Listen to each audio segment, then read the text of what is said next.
Élu de Dieu. Le conditionnement invisible qui a façonné ton esprit. Élu de Dieu. Ce que tu t'apprêtes à entendre n'est pas anodin. Ce n'est pas une simple réflexion. C'est une révélation. Avant même que tu comprennes le monde avait déjà commencé à te façonner. Depuis ton enfance, tu as absorbé chaque parole, chaque regard, chaque silence comme une éponge absorbe l'eau. Tu ne faisais pas la différence entre vérité et interprétation. Tu ne remettais rien en question. Tu recevais. Tu enregistrais. Tu intégrais. Ta famille fut ta première école. Ton premier miroir. Ton premier système de croyance. C'est là qu'on t'a appris ce qui est bien et ce qui est mal. Ce qui mérite récompense et ce qui mérite punition. Ce qu'il faut montrer et ce qu'il faut cacher. Mais laisse-moi te poser une question profonde, élu. Et si ce que tu as appris n'était pas toute la vérité? Et si certaines règles qui ont dirigé ta vie n'étaient que des constructions humaines et non des vérités divines? Lorsque tu étais enfant, tu n'avais pas le pouvoir de discerner. Tu voulais aimer. Tu voulais appartenir. Tu voulais être accepté. Alors inconsciemment, tu as commencé à t'adapter. Peut-être as-tu appris à te taire pour éviter les conflits. Peut-être as-tu appris à être fort pour ne pas déranger. Peut-être as-tu appris à être parfait pour mériter l'amour. Ou à être utile pour ne pas être rejeté. Sans t'en rendre compte, tu as commencé à modeler ta personnalité autour des attentes des autres. Et aujourd'hui encore, certaines de ces programmations invisibles dirigent tes réactions. Élu de Dieu, comprends ceci. Ce que tu crois être, ta façon d'être, est parfois le résultat d'une survie émotionnelle. Ce n'est pas toujours ton essence. Ce n'est pas toujours ton identité réelle. Ce n'est pas toujours ce que Dieu a déposé en toi. Il existe une différence profonde entre qui tu es vraiment et qui tu as appris à être pour être accepté. Et tant que tu ne prends pas conscience de cela, tu vis selon un script que tu n'as pas écrit. Imagine un instant. Un enfant qui grandit dans une maison où l'amour dépend de la performance. On l'aime quand il réussit. On le valorise quand il obéit. On le félicite quand il correspond aux attentes. Que va-t-il faire? Il va associer amour et conditions. Il va croire qu'il doit mériter sa place. Il va penser qu'être lui-même ne suffit pas. Élu. Combien de décisions dans ta vie ont été prises pour être validées? Combien de fois as-tu étouffé une partie de toi pour ne pas déranger? Combien de fois as-tu dit oui, alors que ton esprit criait non? Ce conditionnement commence tôt. Très tôt. Et il devient si familier qu'on ne le remarque plus. Mais voici la vérité que tu dois entendre aujourd'hui. Tu n'es pas né pour être une version adaptée aux attentes des autres.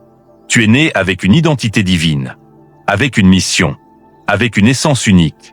Et tout ce qui a essayé de te réduire, de te modeler, de t'enfermer, n'a jamais été la volonté de Dieu pour ta vie. Élu, si tu ressens en lisant ces mots qu'une partie de toi a longtemps été étouffée, écris en commentaire. Je commence à voir. Parce que la première étape vers la liberté, ce n'est pas la rupture, ce n'est pas la distance, c'est la prise de conscience. Dans le prochain chapitre, nous irons plus loin. Nous parlerons de cette structure familiale qui était censée protéger, mais qui parfois devient l'origine du conflit intérieur. Prépare ton cœur. Ce que tu vas découvrir pourrait changer la manière dont tu te perçois, pour toujours. Quand la famille devient la source du conflit intérieur. Élu de Dieu, la famille était censée être ton refuge, un lieu de sécurité, un espace où tu pouvais être toi sans masque. Mais dis-moi, et réponds dans ton cœur avec sincérité, as-tu toujours eu le droit d'être toi-même chez toi? Ou as-tu appris très tôt qu'il fallait mériter l'amour? Peut-être que personne ne t'a frappé. Peut-être que tout semblait normal aux yeux du monde. Mais à l'intérieur, quelque chose ne se sentait pas juste. Peut-être que l'affection dépendait de tes résultats. Peut-être que le silence était la punition. Peut-être que les critiques étaient constantes, déguisées en conseils. Peut-être que tes émotions étaient minimisées. Tu exagères. Tu es trop sensible. Ce n'est rien. Et petit à petit, tu as appris à douter de ton propre ressenti. Élu, le conflit intérieur commence là. Quand ce que tu ressens ne correspond pas à ce qu'on te dit que tu devrais ressentir. Quand ton cœur crie, mais que ton environnement t'ordonne de te taire. Quand tu comprends que pour être accepté, tu dois ajuster ta personnalité. Alors tu deviens stratège. Tu observes. Tu analyses. Tu anticipes les réactions. Tu deviens l'enfant sage. Ou le médiateur. Ou celui qui ne pose jamais de problème. Ou celui qui porte tout sur ses épaules. Mais à quel prix?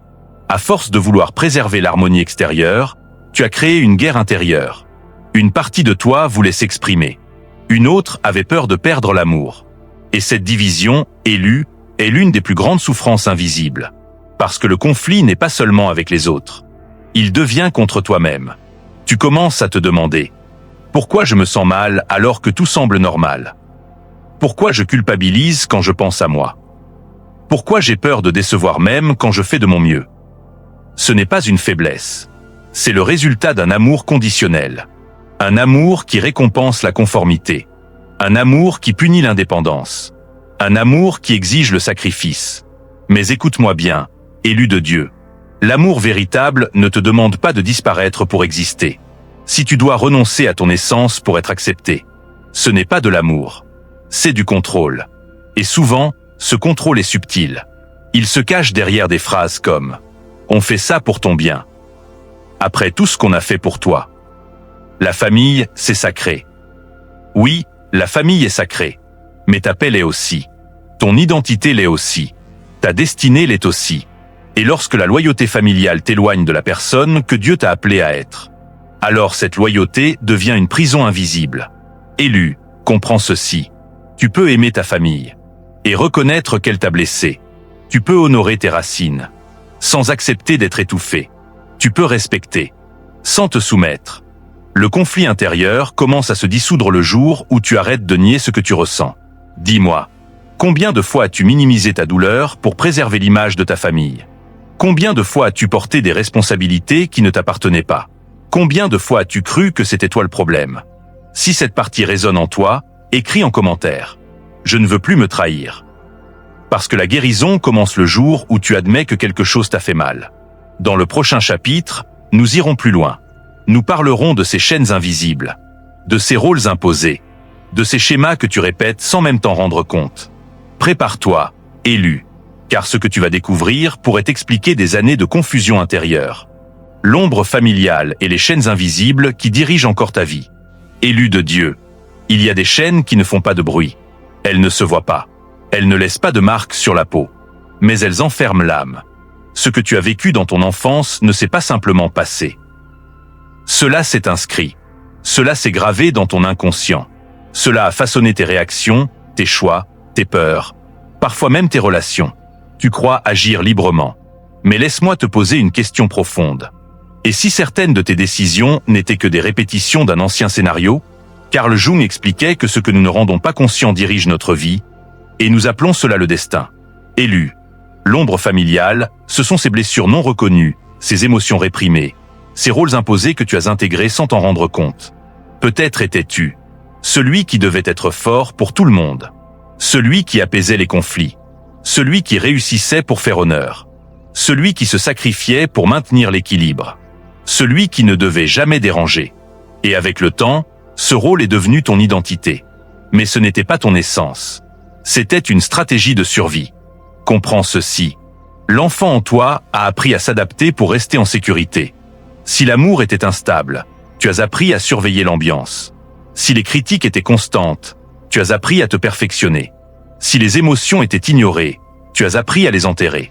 Aujourd'hui, adulte, tu continues peut-être à attirer des personnes qui te traitent comme on te traitait chez toi.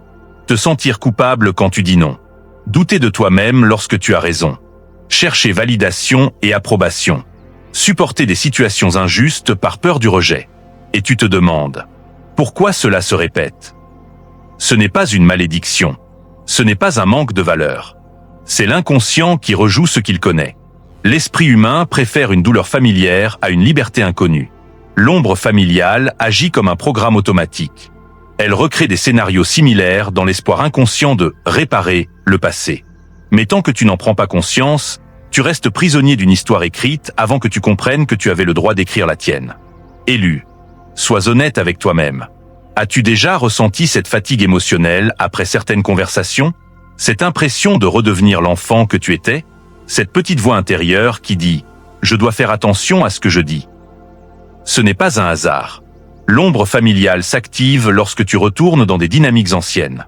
Et parfois, elle s'active même avec des inconnus. Parce que tu portes encore les empreintes de ce que tu as dû devenir pour survivre. Mais voici la vérité que tu dois entendre aujourd'hui. Tu n'es pas obligé de continuer à jouer un rôle que Dieu ne t'a jamais assigné. Tu n'es pas né pour être le sauveur permanent. Tu n'es pas né pour porter les fardeaux émotionnels des autres. Tu n'es pas né pour sacrifier ton identité pour préserver le confort d'un système. Élu de Dieu. La prise de conscience est puissante, mais elle est inconfortable. Car lorsque tu commences à voir les chaînes invisibles, tu ne peux plus faire semblant de ne pas les voir. Et cela dérange. Cela dérange les autres.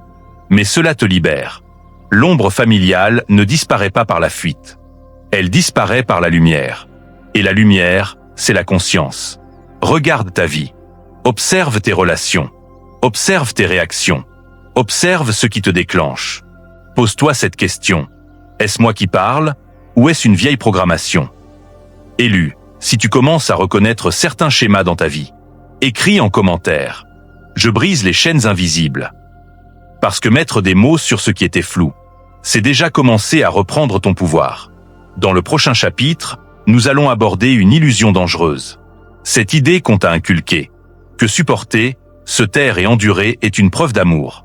Prépare-toi, car ce que tu as appelé loyauté pourrait être la racine de ta captivité intérieure. La grande illusion, supportée par amour. Élu de Dieu. Il est temps de briser un mythe profondément ancré, celui selon lequel tout supporter au nom de l'amour est vertueux. Depuis ton enfance, tu as peut-être entendu des phrases comme « On fait ça pour ton bien ». La famille passe avant tout. Il faut se sacrifier pour ce qu'on aime. Et lentement, imperceptiblement, elles ont pénétré ton esprit et ton cœur. Tu as appris que dire non était un acte de trahison. Tu as appris que protéger ta paix était un acte égoïste. Tu as appris que poser des limites signifiait rompre des liens sacrés. Mais élu, écoute attentivement. Si pour aimer, tu dois te nier toi-même, alors ce n'est pas l'amour. C'est du contrôle. C'est de la manipulation. C'est une illusion soigneusement construite. Combien de fois as-tu dit « oui » alors que ton cœur criait « non » ? Combien de fois as-tu accepté l'inacceptable pour éviter la désapprobation ? Combien de fois as-tu étouffé ton authenticité pour rester dans les bonnes grâces de ceux qui te sont chers ? La vérité, élue, est que l'amour ne devrait jamais exiger que tu perdes ton essence. L'amour véritable élève. Il te permet de briller, pas de t'éteindre. Mais supporter, endurer, plier sous la pression de l'attente familiale, cela devient une prison invisible. Et souvent, tu ne t'en rends même pas compte. Tu as été conditionné à croire que souffrir pour les autres est une vertu, alors que Dieu ne t'a jamais créé pour être un martyr silencieux. Élu, comprends ceci, supporter à tout prix n'est pas courageux, c'est s'oublier. Taire ses émotions n'est pas maturité, c'est se priver de la vie. Sacrifier ton identité pour plaire aux autres n'est pas amour, c'est contrôle. Imagine un instant, tu es dans une pièce pleine de fumée. Tu suffoques, tu tousses, tu cherches l'air. Mais quelqu'un te dit « Reste là, c'est pour ton bien ». Combien de temps pourrais-tu supporter cela avant de t'effondrer?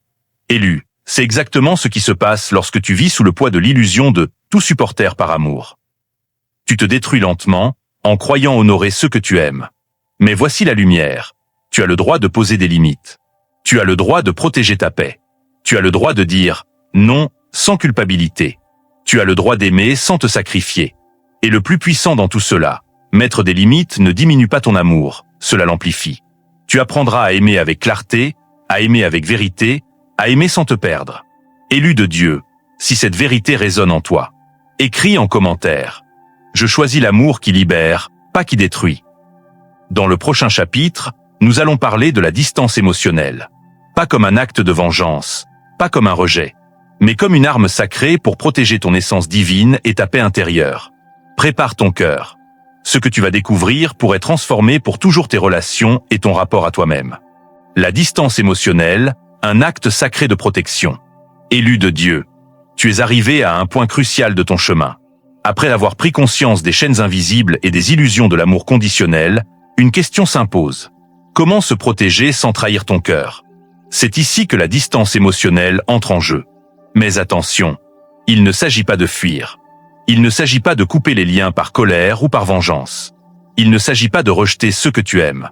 La distance émotionnelle est un acte sacré de protection, un choix conscient pour préserver ton essence divine. C'est dire, je ne céderai plus mon esprit ni mon cœur à des relations qui détruisent ma paix. Élu, imagine un instant. Tu es dans un jardin magnifique, rempli de fleurs, de lumière et de parfums. Mais certaines plantes sont envahissantes, leurs racines étouffent les autres. Si tu ne limites pas leur expansion, Elles détruiront tout ce qui est beau autour d'elles. C'est exactement ce qui se passe dans nos relations toxiques.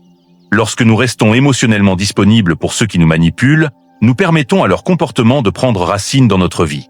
Mais quand nous mettons de la distance consciente, nous créons un espace sacré pour que notre essence divine s'épanouisse. Pourquoi la distance fait peur? Élu, je sais que tu sens déjà une résistance. Peut-être une petite voix intérieure qui dit « Si je m'éloigne, je serai seul. Si je pose mes limites, je perds leur amour. Si je prends mes distances, je suis égoïste. » Ces peurs sont normales. Elles sont l'écho des années de conditionnement, de loyauté inconsciente et d'ombre familiale. Mais écoute bien ceci, la véritable trahison n'est pas de prendre de la distance. La véritable trahison, c'est te nier toi-même. Celui qui t'aime vraiment ne demande pas que tu te perdes. Celui qui t'aime vraiment ne t'empêche pas de grandir. Celui qui t'aime vraiment respecte ton essence, même si cela signifie que tu changes. Comment mettre de la distance sans haine? Décide consciemment de tes limites. Élu, prends le contrôle. Définis ce qui est acceptable et ce qui ne l'est pas. Exemple concret. Si certaines conversations finissent toujours en critique ou manipulation, tu décides de raccourcir ces interactions ou de ne plus répondre immédiatement. Ne cherche pas à changer les autres. Tu n'as jamais eu ce pouvoir, et ce n'est pas ton rôle. Ton rôle est de protéger ton cœur. Souviens-toi, ton énergie est sacrée, et Dieu l'a déposée en toi pour être utilisée à bon escient. Reste dans la compassion, mais ferme dans tes limites. Élu, tu peux continuer à aimer sans te sacrifier. Tu peux continuer à bénir ta famille sans accepter leur négativité dans ton espace intérieur. Observe tes réactions, sans jugement. Chaque fois que tu sens de l'agitation, de la colère ou de la culpabilité, interroge-toi. Est-ce ma responsabilité ou est-ce que je réagis à un ancien schéma? Transforme la distance en force spirituelle. Chaque pas vers ton espace sacré est un pas vers ton pouvoir divin. Tu réapprends à respirer, à penser et à décider pour toi-même, sans être entravé par les programmations familiales. Le processus peut être douloureux, mais libérateur. Élu, il est normal de ressentir de la peur, le doute, car tu es en train de rompre avec ce que tu as toujours cru être normal. Tu es en train de te réapproprier ton autorité spirituelle et émotionnelle. Mais imagine la récompense, la paix intérieure qui devient ton état naturel, la clarté mentale qui te permet de faire des choix sans peur, l'énergie renouvelée qui attire des relations authentiques et respectueuses. Élu, prends un instant pour ressentir cette liberté possible. Même si elle te semble lointaine, chaque petit pas que tu prends vers la distance consciente réécrit ton destin. Exemple concret. Imagine 2 enfants dans une maison où l'un est toujours critiqué pour ses idées. Il apprend à se taire pour être aimé. Des années plus tard, adulte, il répète le même schéma avec ses collègues ou amis. Il accepte les abus, s'excuse quand il n'a rien fait, se sacrifie pour plaire. Mais lorsqu'il met de la distance émotionnelle, il découvre quelque chose d'incroyable. Le monde respecte soudainement ses limites, il attire des relations qui honorent sa valeur. C'est la magie de la distance consciente. Elle transforme la dynamique, mais elle commence toujours par l'intérieur. Élu de Dieu. Si tu sens que tu dois créer cet espace sacré dans ta vie, écris en commentaire. Je prends ma distance pour protéger mon essence. Dans le prochain chapitre, nous irons encore plus loin. Nous verrons comment gérer la culpabilité, la résistance et le jugement des autres. Et comment rester ferme dans la paix que tu as choisie. Prépare-toi, car ce passage est l'un des plus difficiles et les plus libérateurs de tout ton chemin spirituel. Le vide, la culpabilité et la résistance, le prix de la liberté. Élu de Dieu, tu as déjà commencé à poser tes limites. Tu as commencé à dire non à ce qui détruisait ton esprit et ton cœur. Tu as commencé à créer cet espace sacré autour de toi. Et pourtant, une voix intérieure revient sans cesse. Elle murmure. Tu abandonnes ta famille. Tu devrais supporter encore un peu. Cette voix, c'est la culpabilité. Une vieille compagne que tu as portée toute ta vie. Une complice de l'ombre familiale. Elle surgit quand tu refuses de te sacrifier pour le confort des autres. Élu, comprends ceci, ce n'est pas toi qui es en faute. Ce sentiment est le vestige de conditionnements anciens, de loyautés inconscientes, de schémas hérités. La résistance à la liberté. Quand tu choisis la distance émotionnelle, la résistance apparaît. Et elle peut prendre plusieurs formes. La résistance interne. Le doute constant, ai-je fait le bon choix? La peur de l'abandon, si je me protège, je serai seul. Le malaise face au vide, un espace qui, au début, semble effrayant parce que tu n'y es pas habitué. La résistance externe. Les critiques déguisées. Tu changes, tu es devenu froid. La manipulation émotionnelle, si tu nous aimais vraiment, tu resterais. La culpabilisation, tu oublies d'où tu viens. Élu, il est crucial de comprendre que ces résistances ne sont pas un jugement sur toi. Ce sont simplement les conséquences du changement. Les anciens schémas se débattent pour rester en place, mais ils ne définissent pas ta valeur. Le vide, ton espace sacré. Au début, mettre de la distance émotionnelle crée un vide étrange. Un silence intérieur. Un espace que l'ombre familiale et les obligations n'occupent plus. C'est normal que cela effraie. Tu as été habitué à remplir ce vide par la peur, la culpabilité, l'obligation ou la survie. Mais élu, ce vide est en réalité un terrain fertile. C'est un espace sacré, une page blanche offerte par Dieu pour réécrire ton histoire. Avant, chaque mot que tu prononçais devait plaire. Avant, chaque émotion devait être contrôlée. Avant, chaque décision devait passer par l'approbation des autres. Aujourd'hui, tu peux respirer. Aujourd'hui, tu peux décider. Aujourd'hui, ce vide devient ton allié. La culpabilité, l'épreuve des âmes courageuses. Élu. Laisse-moi te parler franchement. La culpabilité est l'un des plus grands pièges dans ce processus. Elle te fait remettre en question tes choix. Elle te fait douter de ton amour pour ta famille. Elle te fait croire que prendre soin de toi est un péché. Mais écoute bien, tu ne dois jamais laisser la culpabilité dicter tes choix. Dieu ne t'a pas créé pour t'oublier toi-même au profit d'autrui. Ton premier devoir est d'honorer l'âme qu'il t'a confiée. Chaque fois que la culpabilité frappe à ta porte, répète intérieurement « Mon essence divine est sacrée. Je mérite la paix. Je mérite d'être moi-même. » Avec le temps, cette répétition transforme ton esprit. Tu ne fuis plus la culpabilité. Tu l'observes. Tu la transmutes en force. Exemple concret, le cycle du contrôle familial. Imagine un adulte qui a toujours été le médiateur dans sa famille. Chaque dispute retombe sur ses épaules. Chaque critique semble personnelle. Chaque attente est un poids. Lorsqu'il met de la distance, ses parents le critiquent. Tu changes, tu es devenu distant. Ses frères et sœurs expriment leur colère. Tu nous abandonnes. Au début, il se sent coupable, vide, presque effrayé. Mais au fil du temps, il remarque quelque chose d'incroyable. La liberté intérieure. Il ne doit plus courir après l'approbation. Il n'est plus responsable des blessures émotionnelles des autres. Il commence à choisir ses relations et à attirer des personnes qui respectent sa paix et son essence. Message spirituel. La résistance est un signe de croissance. Élu de Dieu. Sache ceci. Chaque sensation de peur, de doute ou de culpabilité est la preuve que tu es en train de te libérer. Chaque réaction de ton entourage est la preuve que tu remets en question les vieux schémas. Chaque instant de vide est une invitation divine pour te reconnecter à ton essence sacrée. Ne fuis pas ces émotions. Ne les combats pas avec colère. Observe-les, comprends-les et avance quand même. Élu, si tu ressens que ce chapitre résonne profondément, écris en commentaire. Je choisis ma liberté même face à la peur. Dans le prochain chapitre, nous entrerons dans la puissance de l'individuation. Tu découvriras comment reprendre totalement le contrôle de ta vie, devenir le maître de ton esprit et attirer des relations qui respectent ton essence divine. Prépare ton cœur, car ce qui arrive après est une étape déterminante vers ta transformation complète. L'individuation, redevenir le maître de ton âme. Élu de Dieu. Après avoir reconnu les chaînes invisibles, affronté la culpabilité, compris la distance émotionnelle et apprivoisé le vide intérieur. Tu es prêt pour la prochaine étape, l'individuation. Mais qu'est-ce que l'individuation ? C'est le processus sacré par lequel tu redeviens toi-même, loin des attentes imposées, loin des rôles hérités, loin des schémas répétitifs. C'est le moment où tu comprends que ta valeur n'a jamais dépendu de l'approbation des autres, mais de la lumière divine qui habite ton âme. Élu, écoute bien. La personne que tu étais pour ta famille, ce n'était pas toi. L'enfant obéissant, le médiateur, le sauveur, ce n'était qu'un masque nécessaire pour survivre. Aujourd'hui, il est temps de tomber le masque. Redécouvrir ton essence. Imagine que ton esprit est une maison ancienne, remplie de pièces verrouillées. Chaque pièce contient des trésors. Tes passions, tes rêves, tes émotions authentiques, ta voix unique.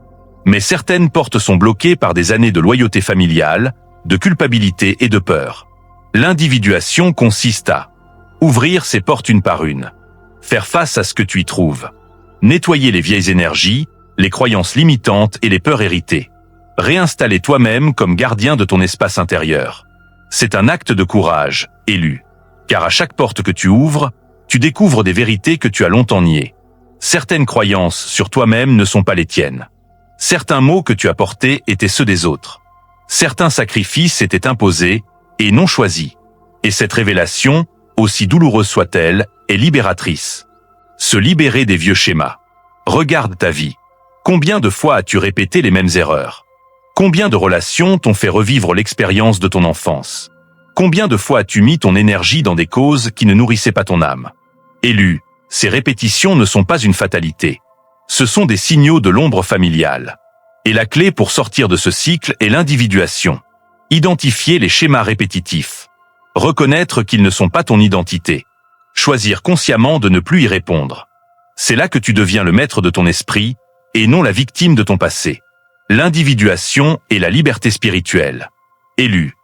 L'individuation ne concerne pas seulement ton esprit, elle touche ton âme. Lorsque tu affirmes ton essence divine, tes choix deviennent plus clairs. Ta voix intérieure devient plus forte. Tes relations commencent à refléter ton authenticité. Dieu t'a créé pour être libre, non pour plaire aux attentes de ceux qui ne comprennent pas ton chemin. Imagine-toi debout au sommet d'une montagne. En bas, les voies de l'ombre familiale s'effacent peu à peu. Devant toi, un horizon lumineux où tu marches selon ton propre rythme, ta propre loi, ton propre cœur. Et à chaque pas, tu sens une légèreté que tu n'avais jamais connue. C'est la puissance de l'individuation. Redevenir toi-même après des années de concession. Exemple concret, Marie, l'individuation incarnée. Marie a grandi dans une famille où l'amour était conditionnel. Elle devait exceller pour être acceptée. Elle devait se sacrifier pour être valorisée. Elle devait plaire pour être aimée. En grandissant, elle reproduisait inconsciemment ces schémas. Elle se surmenait au travail pour prouver sa valeur. Elle acceptait des relations où elle n'était pas respectée. Elle s'excusait constamment pour ses choix. Lorsque Marie a commencé l'individuation, elle a reconnu que sa culpabilité n'était pas la sienne. Elle a mis de la distance émotionnelle avec ceux qui manipulaient ses émotions. Elle a redécouvert ses passions et ses talents. Elle a choisi des relations qui respectaient son essence. Aujourd'hui, Marie vit selon sa lumière et non selon les ombres de son passé. Élu, cette histoire pourrait être la tienne. Élu, l'invitation divine. L'individuation n'est pas un processus instantané. Elle demande foi en toi et en Dieu. Chaque fois que tu choisis ton essence sur les attentes, tu renforces ta connexion avec le divin. Chaque fois que tu choisis la paix intérieure sur la peur de perdre l'amour, tu affirmes ta souveraineté. Chaque fois que tu choisis ton authenticité sur la culpabilité, tu marches dans la lumière. Élu de Dieu, si tu ressens que ce chapitre touche ton âme, écris en commentaire. Je choisis de redevenir moi-même. Dans le chapitre 8, nous irons encore plus loin. Nous parlerons de reconstruire ta vie autour de ton essence, d'attirer les bonnes relations et de te libérer complètement des influences destructrices. Prépare ton cœur, car ce chapitre sera un véritable guide pour réécrire ta destinée. Reconstruction de ton identité, bâtir une vie alignée sur ton essence divine. Élu de Dieu. Après avoir compris la distance émotionnelle, affronté la culpabilité et débuté le processus d'individuation, tu es maintenant prêt pour l'étape la plus puissante, la reconstruction consciente de ta vie. Car être libre ne suffit pas. La liberté est un espace, mais si tu n'apprends pas à le remplir, le vide peut t'effrayer. Élu, c'est ici que tu transformes le vide en terre sacrée pour réinstaller ton identité divine. Redéfinir qui tu es. Élu, pose-toi cette question. Qui suis-je quand personne ne me juge? Quand personne n'attend quoi que ce soit de moi? Quand je me regarde sans masque, sans peur, sans loyauté imposée? C'est une question fondamentale. Beaucoup passent leur vie à être ce que les autres veulent qu'ils soient. Mais Dieu t'appelle à être toi-même, pleinement et sans compromis. Redéfinir ton identité implique reconnaître tes véritables désirs. Quels sont tes rêves, tes passions et tes talents que tu as laissés de côté pour plaire aux autres? Quels choix t'apportent de la joie et nourrissent ton âme? Identifier les croyances limitantes héritées. Je ne suis pas assez. Je dois souffrir pour être aimé. Ma valeur dépend des autres. Réécrire tes histoires intérieures. Chaque pensée limitante peut être remplacée par une vérité divine. Je suis suffisant. Mon essence est sacrée. Je mérite la paix et l'amour véritable. Aligner ta vie sur ton essence. Élu. Une fois que tu sais qui tu es réellement, il est temps de réorganiser ton monde autour de cette vérité. Tes relations. Choisis celles qui respectent ton espace et honorent ton âme. Ton environnement. Élimine ce qui te tire vers le bas et entoure-toi de ce qui élève ton esprit. Tes actions. Fais ce qui résonne avec ton cœur, pas pas ce que la société ou la famille attend de toi. C'est ainsi que tu passes de la survie à la vie alignée, où chaque décision est un acte de liberté et de puissance spirituelle. Exemple concret, Samuel et sa vie reconstruite. Samuel a grandi dans une famille où ses choix étaient toujours critiqués. Il croyait qu'aimer signifiait accepter l'inacceptable. Il portait le poids des attentes familiales comme une armure qui le paralysait. Lorsqu'il a entamé la reconstruction, il a identifié ses passions oubliées, la musique et l'écriture. Il a posé des limites claires avec les membres de sa famille qui tentaient de contrôler ses décisions. Il a choisi des amis et mentors qui le respectaient et l'inspiraient.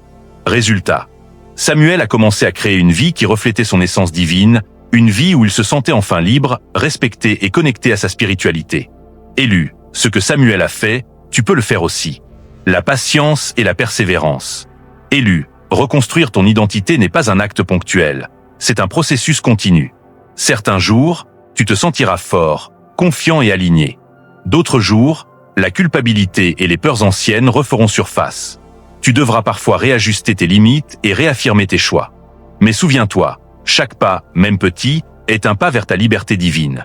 C'est un chemin où tu apprends à choisir la paix plutôt que le confort de l'habitude, la vérité plutôt que la peur, et ton essence plutôt que la loyauté imposée. Le rôle des relations. Élu, une partie essentielle de cette reconstruction est de choisir qui peut rester dans ta vie. Les relations toxiques qui drainent ton énergie. Tu les observes avec amour, mais tu réduis leur pouvoir sur toi.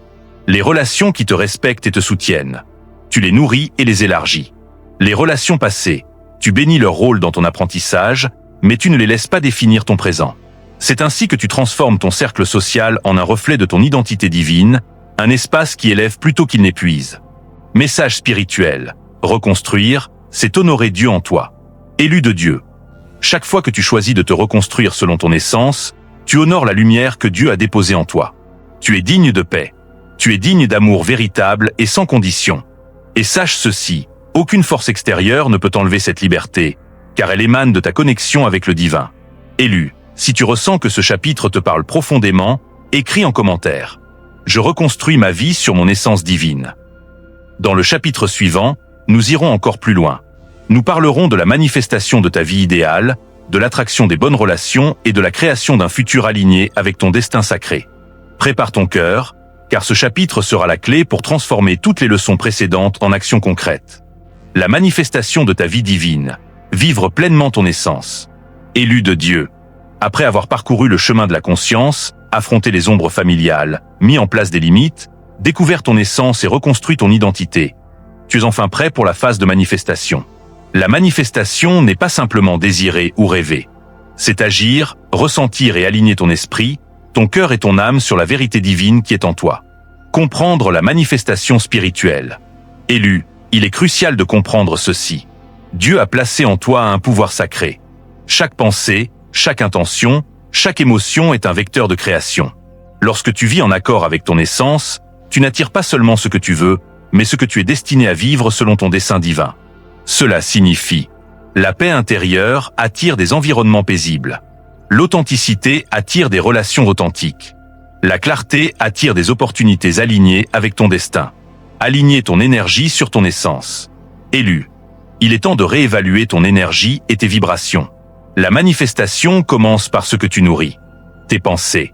Remplace la peur par la foi. Remplace la culpabilité par l'amour de soi. Remplace le doute par la certitude que Dieu guide ton chemin. Tes émotions. Éprouve gratitude pour ce que tu possèdes déjà. Ressens la joie dans les petites victoires. Cultive l'espoir comme une flamme sacrée. Tes actions. Pose des actions cohérentes avec ta vérité. Dis non à ce qui ne nourrit pas ton âme. Dis oui aux expériences qui t'élèvent. Élu, chaque geste devient un acte sacré de co-création avec le divin. Les relations qui reflètent ton essence. Lorsque tu alignes ton être, les relations toxiques s'éloignent naturellement. Les relations authentiques émergent sans effort. Les personnes qui t'entourent deviennent des miroirs de ton état intérieur. Imagine bien, des amis qui te respectent, qui t'écoutent et qui t'inspirent. Des partenaires qui honorent ton espace et partagent ta vision. Une communauté qui valorise ton essence et ta lumière. Élu, ce que tu manifestes dans ton entourage est directement lié à la clarté de ton âme et à la force de ton engagement envers toi-même. Créer ton environnement sacré. Vivre selon ton essence ne se limite pas aux relations. Ton environnement physique et spirituel doit aussi refléter ta liberté retrouvée. Élimine tout ce qui te rappelle le passé douloureux. Crée des espaces où tu peux méditer, réfléchir et ressentir. Remplis ton quotidien d'éléments qui nourrissent ton esprit. Musique, lecture, nature, silence. Chaque espace devient un temple pour ton âme, un lieu où la manifestation de ton essence se déploie pleinement. Exemple concret, Amina et sa vie manifestée. Amina a grandi dans un environnement où ses choix étaient toujours contestés. Elle portait la culpabilité et la peur de l'abandon comme un manteau invisible. Lorsqu'elle a commencé à mettre de la distance avec les influences destructrices, redécouvrir ses passions pour l'art et l'écriture, affirmer son identité et sa valeur divine. Alors, son monde a commencé à changer. Elle a attiré des amis sincères et inspirants. Elle a trouvé un mentor qui la guidait dans ses projets. Elle a créé une entreprise alignée sur sa mission de vie. Élue, Amina est un exemple vivant de ce que tu peux manifester lorsque tu alignes ton essence avec tes actions et ton énergie. La foi et la patience dans la manifestation. Élue de Dieu. La manifestation demande patience et constance. Tout ne se produira pas instantanément. Certaines forces du passé peuvent tenter de te faire douter. Des obstacles peuvent surgir pour tester ton engagement. Mais chaque fois que tu choisis la paix, l'amour de toi et l'alignement avec ton essence, tu renforces ta connexion divine et ton pouvoir créatif. Répète chaque jour. Je suis l'élu de Dieu. Je manifeste ma vie selon mon essence divine. Je suis digne de paix, d'amour et de bonheur. Le pouvoir de ton histoire. Élu, ton parcours jusqu'ici est sacré. Chaque souffrance t'a appris la résilience. Chaque lutte t'a préparé à choisir la lumière. Chaque pas vers la liberté a ouvert le chemin pour ton bonheur. Et maintenant, ta vie devient le reflet de cette transformation. Élu, si ce chapitre résonne en toi, écris en commentaire. Je manifeste ma vie divine, alignée sur mon essence. Élu de Dieu. Souviens-toi, tu n'as jamais été obligé de porter les chaînes du passé. Tu n'as jamais été créé pour plaire aux attentes des autres. Tu es ici pour honorer ton essence divine, pour marcher dans la lumière et pour vivre avec authenticité. Ce chemin n'est pas facile. Il demande courage, foi et persévérance. Mais chaque étape, chaque décision et chaque acte de paix que tu prends t'élève vers la vie que Dieu a prévue pour toi. Maintenant, la question qui reste. Es-tu prêt à continuer ce voyage, à honorer ton essence et à manifester la vie divine qui t'attend? Élu, écris en commentaire.